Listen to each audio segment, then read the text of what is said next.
حضور نبی رحمت صلی اللہ علیہ وآلہ وسلم گھر میں تشریف لائے تو ام المومنین حضرت عائشہ صدیقہ رضی اللہ تعالی عنہا محبوب کائنات نے عرض کی حضور آج عجیب ماجرا ہوا، ہمارے گھر میں ایک خاتون آئی جو کہ حبشی نژاد تھی اور اس کے دونوں پہلوؤں میں اس کی 2 بیٹیاں تھیں۔ اس نے صدا لگائی، میں نے سارا گھر ڈھونڈا لیکن اس کو دینے کے لیے کچھ نہ ملا۔ میں نے پھر کوشش کی کہ حضور کا گھر ہے اور سائل خالی نہ جائے، میں نے دوبارہ کوشش کی تو ایک خشک کھجور مل گئی، چوہارا مل گیا، میں نے وہی چوہارا اٹھا کے اس عورت کو دے دیا۔ سخت بھوک لگی ہوئی تھی، اس کا پیٹ کمر سے لگا ہوا تھا، لیکن اس نے اس کھجور کو 2 حصوں میں تقسیم کیا اور ایک اس بیٹی کے منہ میں ڈال دیا اور ایک ٹکڑا اس بیٹی کے منہ میں ڈال دیا۔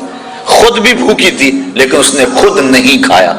یہ کہتے کہتے ام المومنین آبدیدہ ہو گئیں کہ حضور وہ خود بھی بھوکی تھی لیکن اس نے یہ بیٹیوں کو دیا۔ تو آقا کریم فرمایا عائشہ کل قیامت کے دن گناہوں کے سبب سے یہ خاتون اگر جہنم کا ایندھن بننے لگی تو یہ بیٹیاں درمیان میں آڑ بن کے کھڑی ہو جائیں گی۔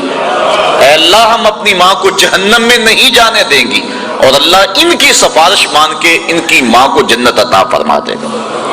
اور حدیث میں آتا ہے امرأۃ مردودہ، وہ عورت جس کے خامد نے اس کو طلاق دے دی، بدصورتی کی وجہ سے، غربت کی وجہ سے، جہیز کم لانے کی وجہ سے یا کسی سبب سے اس کو طلاق دے دی۔ اب معاشرے میں اسے کوئی قبول نہیں کرتا، ساری زندگی اس نے اپنے باپ کے دروازے پہ بیٹھ کے گزار دی۔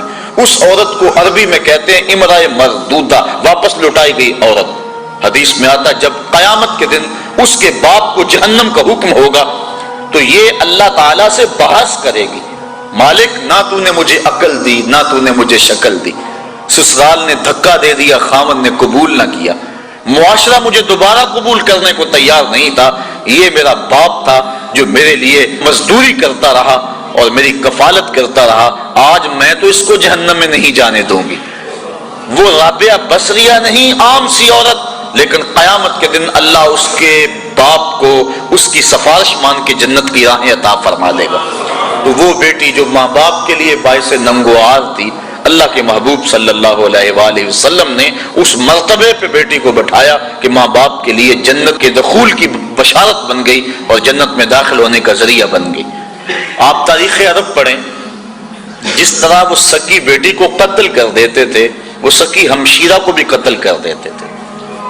میں نے اس پر دیکھا مختلف کتب سیر میں کہ یہ بیٹیوں کے قتل کا رواج کیوں پیدا ہوا، اس کے بارے میں مختلف آراء مختلف لوگوں نے بیان کی ہیں۔ ایک رائے یہ بھی کہ چونکہ جو عرب کے شاعر تھے وہ بڑی فوج شاعری کرتے تھے اور اگر کسی کی بہن بیٹی خوبصورت ہوتی تو اس کے اعضاء کا تذکرہ کر کر کے اپنے شعروں کو سجاتے، تو بعض قبائل نے اس حوالے سے دختر کشی کا سلسلہ شروع کیا جو معاشرے کے اندر مقبول ہو گیا، حتیٰ کہ بعض قبائل میں 100% اور بعض قبائل میں وہ جزوی طور پہ دختر کشی کا رواج موجود تھا۔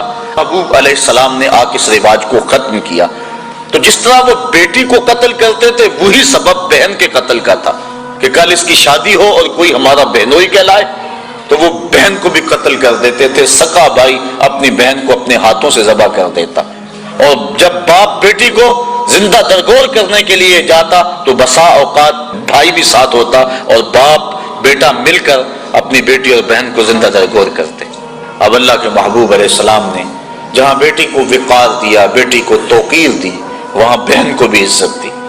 قرآن مجید نے حضرت موسیٰ علیہ السلام کی ہمشیرہ کا تذکرہ کتنی محبت سے کیا کہ جب ان کی والدہ یوحانس نے حضرت موسیٰ علیہ السلام کو دریائے نیل کی موجوں کے سپرد کر دیا اور پانی کے دوش کے اوپر وہ صندوق جا رہا ہے اور حضرت موسیٰ علیہ السلام کی ہمشیرہ پانی کے کنارے کنارے چلتی ہیں، دریائے نیل کے کنارے کنارے اس صندوق پر نظر رکھے ہوئے آگے بڑھتی ہیں، اور جو ہی صندوق ڈوبنے لگتا ہے بہن کا کلیجہ بھی ڈوب جاتا ہے، اور جب وہ تیر کے سطح آب پہ آتا ہے تو بہن کے دل کو ایک گنا تسکین ہوتی ہے۔ حضور کی آپ جانتے ہیں حقیقی بہن حقیقی بھائی کوئی نہیں، در یتیم ہے۔ سینہ صدف میں اکیلا پرورش پانے والا موتی در یتیم کہلاتا ہے، تو بطن آمنہ کے اندر حضور علیہ السلام اکیلے پرورش پائے اور اللہ کے محبوب علیہ السلام کو در یتیم کہا جاتا ہے۔ لیکن جب حضور حضرت حلیمہ سعدیہ سلام اللہ علیہا کے گھر دودھ پینے کے لیے کچھ عرصے کے لیے گئے تو حضرت حلیمہ سعدیہ کی ایک بیٹی تھی جن کا نام شیمہ یا شیمہ مختلف کتب سیر میں موجود ہے. وہ حضور کو اپنی گود میں اٹھا کر قبیلہ بنو سعد کے کھلے میدان میں آ جایا کرتی تھی. اور آپ نے بھی دیکھا ہوگا ہمارے دیہاتوں میں یہ رواج موجود ہے، اب بھی کہیں تو دم توڑ گیا لیکن آج بھی رواج جگہ جگہ موجود ہے کہ شام کے وقت جب عورتیں کھانا پکانے میں مصروف ہوتی ہیں تو بہنیں اپنے بھائی اٹھا کر باہر کھلی جگہ پہ لے آتی ہیں، اور ہر بہن کا مزاج یہ ہے کہ میرے بھائی سے سونا زمانے میں کوئی نہیں. وہ ایک مفکر نے کہا ہے کہ خوبصورتی دیکھنے والے کی آنکھ میں ہوتی ہے.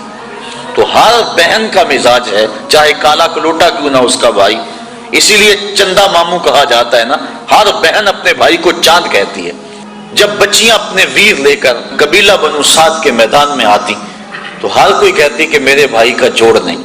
اگر کسی کی رنگت کالی ہوتی تو وہ نقوش کو معیار حسن قرار دیتی کہ حسن کا تعلق رنگت سے نہیں نقوش سے ہے، میرے بھائی کے نقوش تو دیکھو.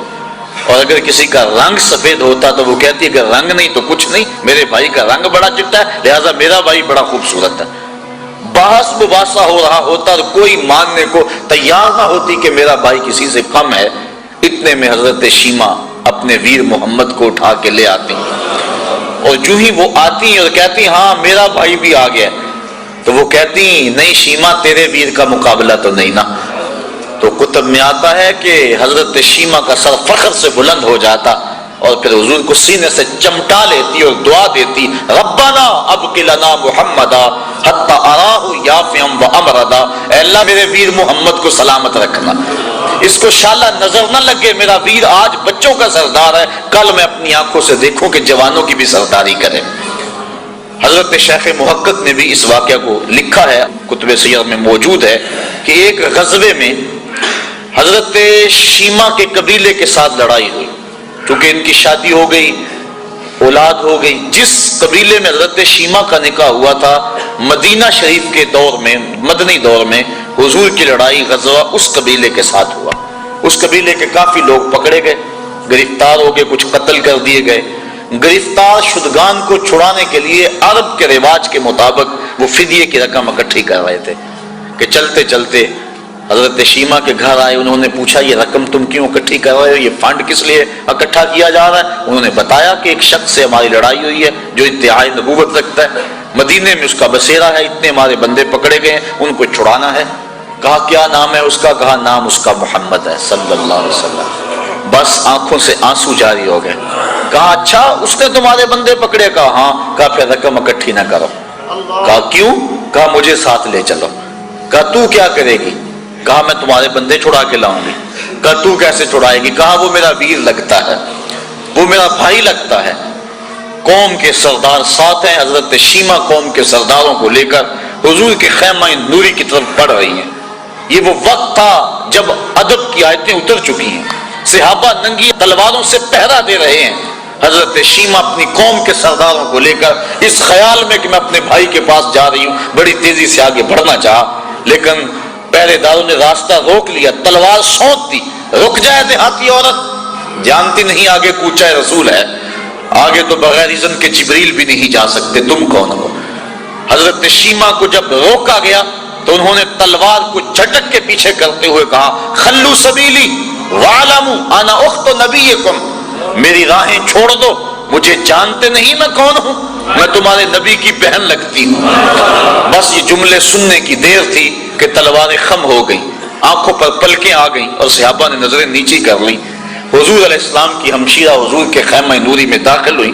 آقا کریم نے جب دیکھا تو اٹھ کے استقبال کیا اور پوچھا بہن کدھر آئی ہو؟ عرض کی حضور آپ کے بندوں نے ہمارے لوگ پکڑ لیے ہیں، چھڑانے آئی ہوں. آقا فرمایا بہن تو نے زحمت کیوں گوارا کی، تو پیغام بھیج دیتی میں سارے چھوڑ دیتا.